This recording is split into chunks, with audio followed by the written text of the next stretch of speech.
How to save money without falling into greed. What the Bible really says.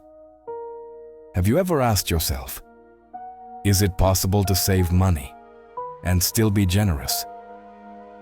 Can I build wealth without becoming greedy? You're not alone.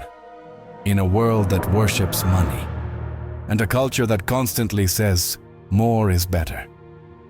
How do you live wisely and still honor God?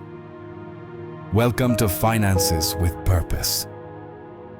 Before we dive into the details, leave a comment and tell us where you are watching this video from. Don't forget to subscribe to see more content like this. Why saving is biblical, not sinful. Let's get something clear from the start. Saving money is not the same as loving money. Proverbs 21:20 says, "The wise store up choice food and olive oil, but fools gulp theirs down." This verse contrasts wise and foolish financial behavior. A wise person saves and manages their resources well, symbolized by treasure and oil.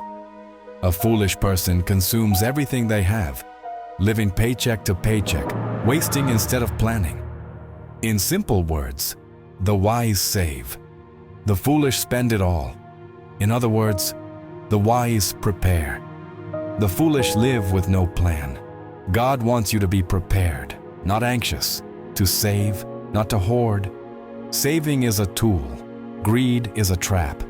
If you've ever felt guilty for saving money, this is your permission. You're not greedy just because you're saving. What is greed? Here's the real problem. Saving becomes greed when money becomes your master. Luke 12:15. Jesus said, "Watch out. Be on your guard against all kinds of greed. Life does not consist in an abundance of possessions." Jesus is warning his listeners. Watch out for greed. It can sneak into your heart easily. Your value isn't based on how much you own. True life, joy, and purpose aren't found in material things, but in a relationship with God. This verse comes right before the parable of the rich fool, where a man builds bigger barns for his wealth but loses his soul. Greed is not just having a lot. It's wanting more and more and never being satisfied. You can have little and still be greedy. You can have much and be content. Greed is a matter of the heart, not the bank account. 5 signs you're saving with the wrong motive. Let's test ourselves with honesty. Here are 5 signs you may be drifting from wise saving into greed. You feel anxious every time you spend, even on needs. You refuse to give, even when God puts it on your heart. You feel safe only when your savings grow. You compare your savings to others. You find your identity in what you own. If any of these hit home, don't feel shame, feel conviction. That's God inviting you to go deeper with Him. How to save the right way. Here's where things get practical. 1. Save with a purpose. Don't just save to have more. Save to be prepared. Save to bless your family. Save so you can give without fear. 1 Timothy 6:17-18. Command those who are rich not to be arrogant nor to put their hope in wealth, but to put their hope in God. Saving is wise, but your hope must remain in God. Paul is giving instructions to Timothy for those who are wealthy. Don't be proud because of your money. Don't trust in riches, they're uncertain. Put your trust in God, not your bank account. God gives us things to enjoy, but not to worship. Use your wealth to do good, be generous, and ready to help others.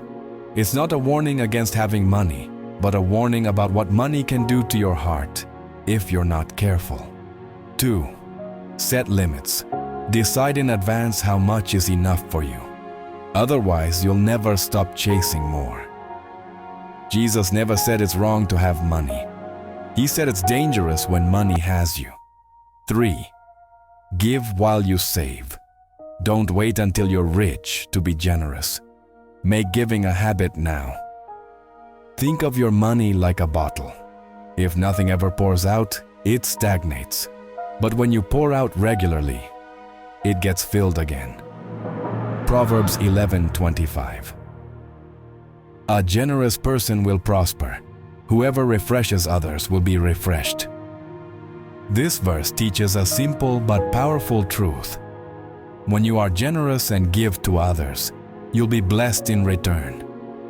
It's not just about money. It includes kindness, encouragement, and support.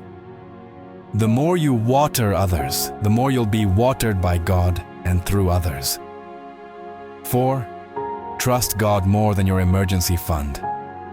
It's wise to build an emergency fund, but your faith must never be in your fund. Psalm 20 verse 7. Some trust in chariots and some in horses, but we trust in the name of the Lord our God.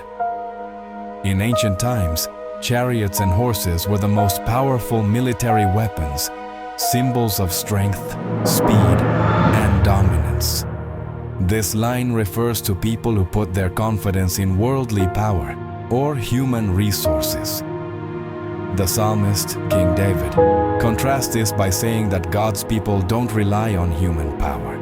They trust in God's name, which represents His character, promises, and authority. In simple words, others rely on their money, connections, or strength, but we rely on God because He's more powerful than anything this world offers. What happens when you save God's way? When you save with a God-honoring heart, you sleep better at night. You're ready when emergencies come. You give freely when God calls you. You teach your children wisdom. You break the chains of financial fear. Saving becomes an act of worship, not of worry. You're not storing up treasure for selfish gain. You're storing it for kingdom purpose. The rich young ruler versus you. Jesus once met a rich young man who followed all the rules. But when Jesus asked him to give it all away, he walked away sad. Why? Because money was his real god. The tragedy wasn't that he had money. The tragedy was that money had him. Don't let that be your story. You can be wise. You can save. You can prosper. And still walk humbly with your God. If this message helped you think differently about money, if you want to save with purpose, not with fear, then I invite you. Subscribe to this channel. Every week we talk about finances with faith. Not to get rich quick, but to live wise, generous, and free. God's way. Like the video, share it with someone who needs this truth. And hit the bell so you don't miss what's next. You can build wealth. You can walk humbly. You can change your family's legacy. Let me know in the comments. What's one way you want to honor God with your savings starting today?